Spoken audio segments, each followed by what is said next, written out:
नमस्कार, डेली 24 भारत देख रहे हैं आप। मैं हूं आपके साथ सुरभि राजपूत। बुलेटिन की शुरुआत करते हैं। राष्ट्रपति द्रौपदी मुर्मू ने आज ओडिशा दिवस के मौके पर लोगों से मुलाकात की, उनको शुभकामनाएं दी और कहा कि प्रदेश की जनता ने ओडिशा और देश के विकास में अहम योगदान दिया है। साल 1936 में इसी दिन ओडिशा को एक अलग राज्य के रूप में मान्यता दी गई थी, जिसके बाद से प्रत्येक साल इस दिन को ओडिशा दिवस या फिर उत्कल दिवस के रूप में मनाया जाता है। इस राज्य का गठन बिहार और उड़ीसा प्रांतों को विभाजित करके किया गया था। ओडिशा का नाम 2011 में बदलकर ओडिशा कर दिया गया था। राष्ट्रपति द्रौपदी मुर्मू ने एक्स पर एक पोस्ट कर लिखा कि ओडिशा दिवस पर राज्य के लोगों को हार्दिक शुभकामनाएं। ओडिशा अपनी प्राकृतिक संपदा और समृद्ध सांस्कृतिक विरासत के लिए जाना जाता है। इस राज्य के लोगों ने ओडिशा और देश के विकास में महान योगदान दिया है। तो प्रधानमंत्री नरेंद्र मोदी 1 अप्रैल यानी कि आज भारत की आर्थिक राजधानी मुंबई की एक दिवसीय दौरे पर हैं। आज ही देश के सबसे बड़े केंद्रीय बैंक भारतीय रिजर्व बैंक को 90 साल पूरे हो रहे हैं और नए वित्त वर्ष 2024-25 की शुरुआत भी हो गई है। आरबीआई के 90 साल पूरे होने के उपलक्ष्य में ही आयोजित कार्यक्रम में वित्त मंत्री निर्मला सीतारमण और आरबीआई के गवर्नर शक्तिकांत दास भी मौजूद हैं। आज रिजर्व बैंक ऑफ इंडिया के आधिकारिक यूट्यूब हैंडल से इस कार्यक्रम का लाइव प्रसारण भी किया जाएगा और उनके साथ महाराष्ट्र के गवर्नर के साथ ही सीएम एकनाथ शिंदे और डिप्टी सीएम देवेंद्र फडणवीस और अजीत पवार भी मौजूद रहेंगे। साथ ही इस दौरान पीएम मोदी ने कहा कि आज भारत का रिजर्व बैंक एक ऐतिहासिक पड़ाव पर पहुंचा है। आरबीआई ने अपने 90 साल पूरे कर लिए हैं। एक संस्थान के रूप में आरबीआई आजादी से पहले और बाद दोनों की कालखंड का गवाह है। आज पूरी दुनिया में आरबीआई की पहचान उसके व्यावसायिक विशेषता और प्रतिबद्धता की वजह से बनी है। एनपीओ को लेकर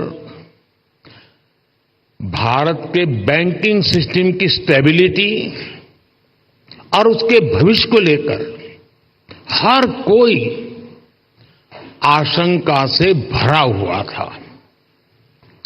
हालात इतनी खराब थी कि पब्लिक सेक्टर बैंक्स देश की आर्थिक प्रगति को जरूरी गति नहीं दे पा रहे थे।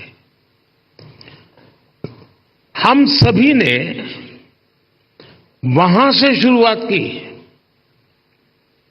और आज देखिए, आज भारत के बैंकिंग सिस्टम को दुनिया में एक स्ट्रांग और सस्टेनेबल सिस्टम माना जा रहा है। तो दिल्ली के सीएम अरविंद केजरीवाल को 15 दिनों की न्यायिक हिरासत में भेज दिया गया है। उन्हें तिहाड़ जेल में अब रखा जाएगा। केंद्रीय एजेंसी ने सीएम की 15 दिनों की न्यायिक हिरासत की मांग की थी, जिस पर राउज एवेन्यू कोर्ट ने मुहर लगा दी है। कोर्ट में पेशी के लिए ले जाने के दौरान केजरीवाल ने कहा कि पीएम जो कर रहे हैं वो ठीक नहीं कर रहे हैं। केजरीवाल की कोर्ट में पेशी से पहले तिहाड़ जेल में मीटिंग भी चल रही थी और कथित तौर पर यह भी तय किया जा रहा था कि उन्हें तिहाड़ में किस नंबर जेल में रखा जाएगा। जानकारी के अनुसार बीते 2 दिनों में तिहाड़ जेल में हाई लेवल मीटिंग हुई है। पिछले मीटिंग में इस बात की चर्चा की गई कि अगर केजरीवाल को न्यायिक हिरासत में तिहाड़ जेल भेजा जाता है तो उन्हें किस नंबर के जेल में रखा जा सकता है। साथ ही उनकी सुरक्षा व्यवस्था को लेकर भी चर्चा हुई है। सीएम अरविंद केजरीवाल को ईडी ने 21 मार्च को गिरफ्तार किया था और 28 मार्च तक उन्हें पहली बार ईडी की हिरासत में भेजा गया था। तो इनकम टैक्स रिकवरी के खिलाफ कांग्रेस को बड़ी राहत मिली है। सुप्रीम कोर्ट ने आज कांग्रेस की ओर से याचिका पर सुनवाई की, जो उसने इनकम टैक्स डिपार्टमेंट के नोटिस के खिलाफ दायर की थी। सुनवाई के दौरान डिपार्टमेंट ने आश्वासन दिया कि फिलहाल इस मामले पर कोई एक्शन नहीं लिया जाएगा। इसके बाद सुप्रीम कोर्ट ने सभी पक्षों की बात सुनते हुए इस मामले पर सुनवाई 24 जुलाई टाल दी है। सुनवाई के दौरान इनकम टैक्स डिपार्टमेंट की तरफ से सॉलिसिटर जनरल तुषार मेहता पेश हुए। उन्होंने कहा कि हम नहीं चाहते कि किसी पार्टी को चुनाव लड़ने में समस्या हो, इसलिए फिलहाल 1700 करोड़ रुपए की वसूली के लिए कदम नहीं उठाया जाएगा। सॉलिसिटर जनरल ने जस्टिस बीवी नागरत्ना की पीठ से गुजारिश की कि नोटिस के खिलाफ मामले पर सुनवाई को चुनाव के बाद के लिए टाला जा सकता है। कांग्रेस 135 करोड़ रुपए की वसूली के खिलाफ अदालत पहुंची थी। तो लोकसभा चुनाव को देखते हुए जहां एक तरफ बीजेपी ताबड़तोड़ अपने प्रचार अभियान में जुटी हुई है, तो वहीं दूसरी तरफ कांग्रेस ने भी अब इसी दिशा में कदम बढ़ाना शुरू कर दिया है। कांग्रेस ने उत्तर प्रदेश के लिए अपने स्टार प्रचारकों की लिस्ट जारी कर दी है।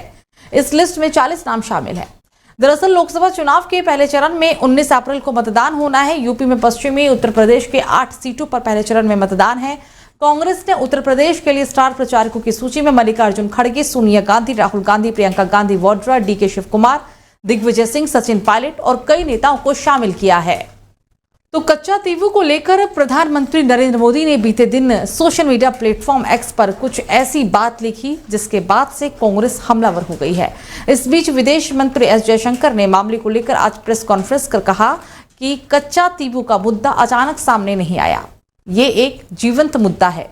संसद में अक्सर इस पर बहस की जाती है। कांग्रेस और डीएमके ने कच्चा तीवू मुद्दे पर ऐसा रुख अपनाया है जैसे उनकी कोई जिम्मेदारी नहीं है। साल 1974 में भारत और श्रीलंका ने एक समझौते पर साइन किया था। इस समझौते के तहत उन्होंने एक समुद्री सीमा खींची और समुद्री सीमा खींचने के कच्चा तीवू को सीमा के श्रीलंकाई पक्ष पर रख दिया गया। उन्होंने कहा कि हम सभी जानते हैं कि ये किसने किया है, ये नहीं पता है कि इसे किसने छुपाया है। हमारा ये मानना है कि जनता को ये जानने का अधिकार है कि ये स्थिति कैसे पैदा हुई। So, as you can see, this is not just one prime minister, whether it was Pandit Nehru or whether it was Indira Gandhi. This very dismissive attitude, this little rock, this small island of no importance, this was the historic Congress attitude towards Kachati. Now, again, please don't think it's an individual view. This was actually, in a way, had seeped into the party thinking.